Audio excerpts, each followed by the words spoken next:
Hey everybody, Phil here. It's an exciting day at Woods Tree Farm. I got some good news. We have a new tractor. So it was just delivered the other day, and I got about 30 minutes in the seat on that day, and I thought I took some video, but apparently when I placed the camera down and I clicked the button, I did not start the video, so my bad. But I've got about 30 minutes in the seat, and I want to give you my first impressions of this Kubota L3901 tractor. This is a tractor that Kubota's been making for several years, I think since 2014 or 2015. So it's been out a couple years. There's a lot of them out there. There's plenty of other reviews and feedback about these tractors on YouTube already. I'm not going to do a review, plus I'm not a tractor expert. But I will give you my first impressions, and I'll give you a little context, because the only tractor I have to compare this to, actually there are two, but recently, and if you've seen my other videos, you've seen our blue farm track tractor that came with this property that we bought. That is my most recent experience with tractors, and that tractor is a little bit bigger than this Kubota, and there are plenty of other differences about it, which I'll cover here in a minute. And then my only other real tractor experience goes back to when I was a teenager, or maybe in my early 20s, and I worked at a Boy Scout camp for a while, well, at least during the summers, and they had an old, I think it was a Case tractor, and from my recollection, it was about the size of the farm track that we have, but it had a loader. So I have experience with tractors with loaders on the front, and I do remember how useful that loader was and how much work we got done with having a tractor with a loader. So as soon as we started doing work out here on the farm, I realized we're probably at some point going to want a tractor with a loader. So went ahead and splurged, made that purchase sooner than we were initially planning on doing, and after 30 minutes in the seat, I can tell you I do not regret that purchase at all. So without further ado, let me give you kind of an overview of the L3901 and some of its features, and then we'll shoot a little video of putting it to work. So here we go. So there it is, the Kubota L3901. And the first thing I noticed about this tractor, even at the dealer's lot, is how quiet it is. It's sitting here at idle right now. It's not crazy loud. I don't feel like I need hearing protection with it here at idle. We're at the old farm track, and that thing was loud at any RPM. And I rarely got on that tractor without hearing protection. So nice and quiet, nice and smooth. And you can tell, we're on a little bit of a slope here, but you can tell kind of comparing the size of these tractors. Yeah, the farm track's a little wider, its rear tires are bigger, and it does have more horsepower. It was originally rated at 50 horsepower. The L3901 is 37 horsepower. But for what we're doing, I don't think we're going to need that extra horsepower. So I'm comfortable with that decision to kind of downsize a little bit. Also, the L3901 that I purchased is four-wheel drive, and there have been several instances already, given all of the rain that we got this year, where four-wheel drive would have been much appreciated. And I nearly got the farm track tractor stuck a couple times. So I am certain I will put four-wheel drive to use. Now I'll show you a couple of the key features of the Kubota. I'm obviously not a product expert, but I'll show you what I appreciate about this tractor. This is the hydrostatic model, so there's no gear shift, and all we have is just this simple little, I think they call it a treadle pedal.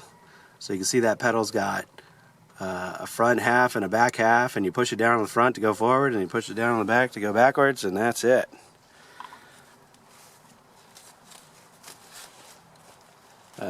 Over here we've got our 3-speed gearbox, low, medium, and high. And I already noticed in my first 30 minutes operating this, it can at times be difficult to get into that low range.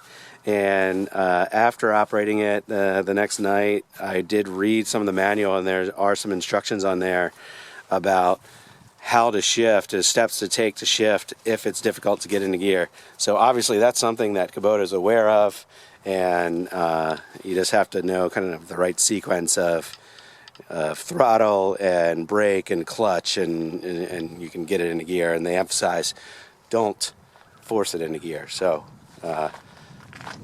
which is what I was trying to do that first time. So now I know. This has the L525 loader on the front. Of course, that's an option, though. Most of these that are sold come with a loader, and of course, you know, the price is adjusted accordingly. But I believe this one with the quick attach bucket right there, you can see those black levers, that's a quick attach. So any standard skid steer implement will fit on the front of this with that quick attach. And the quick attach bucket, I think, is supposed to be 66-inch bucket, so it's slightly wider than the tractor, and which is fine. And it gives it a little more capacity, and for most of the things that I'm moving around, which aren't that heavy, I'm sure that extra capacity will be welcomed. So here's your joystick for the front loader control, and then down here on this side of the tractor, we've got the position control for the rear 3-point hitch. Just behind that, you've got the lever to activate the PTO. And of course, in order to activate that, you would want to push in the clutch first, activate your PTO, and then slowly let out the clutch, usually at lower RPMs, and then bring up your RPMs to whatever it needs to be at with your 540 PTO. All right, check that out. Cup holder, I like that. The old farm track didn't have a cup holder, though I could fit a water bottle in the toolbox. And then I also opted for this Land Pride box blade, and as I understand, they have several models of box blades. This particular one, I don't know what the model number is. There it is. It is the BB2560.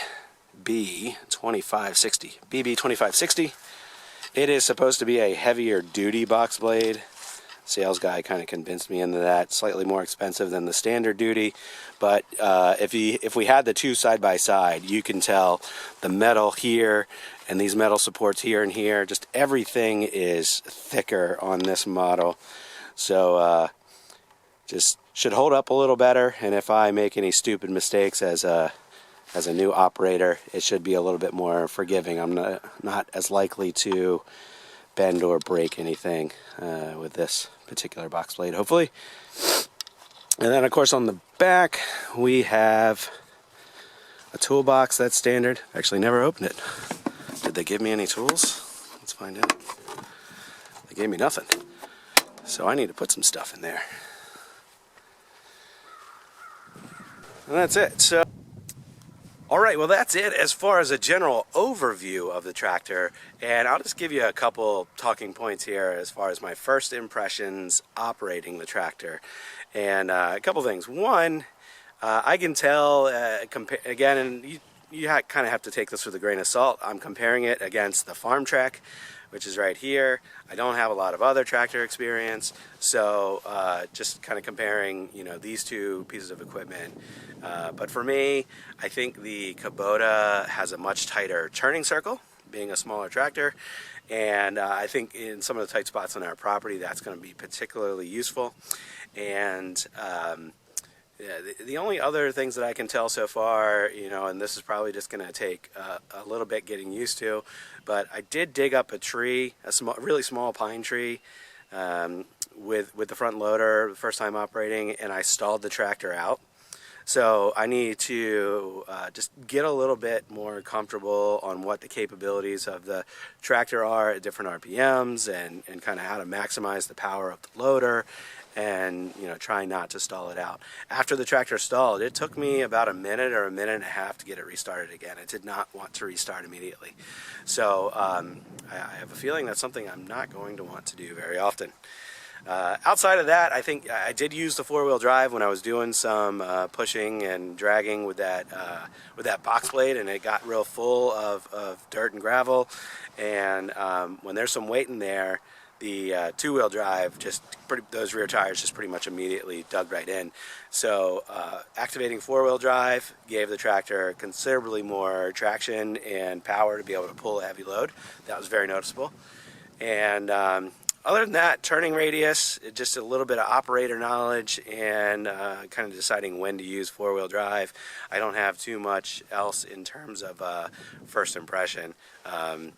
Maybe the only other thing, which I mentioned at the very beginning, how quiet it is. It is considerably quieter, even at kind of normal operating RPMs, considerably more quiet than the farm track, though I will still wear hearing protection because I think that's just the smart thing to do. But just kind of comparing the two tractors, comparing apples and oranges, it's considerably more quiet. So that's it for now. I'll show you a little bit of the tractor in action, and that's about it. If you have any other questions about the L3901, you can ask. I don't know if I'll have the answer, but I'll try. So that's it for today. If you liked the video, please give it a thumbs up and like it. And if you want to keep up with the work that we're doing out here at the farm, subscribe to our channel. I think we're at 21 subscribers in our first 2.5 months, which is, I don't know, good, bad, it's fine. But I would love to have you as a subscriber, and if you want to keep up and watch our other videos and ask questions and just keep up with the work that we're doing out here at the farm, I would appreciate it. So that's it for now. Thanks for watching. See ya.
That worked great. I'm really pleased with that. So, I got a couple other things I want to try to dig out. One of them's right over here. This one's a little bigger, but it's rotten. So hopefully it'll come out pretty easy. This is an old stump.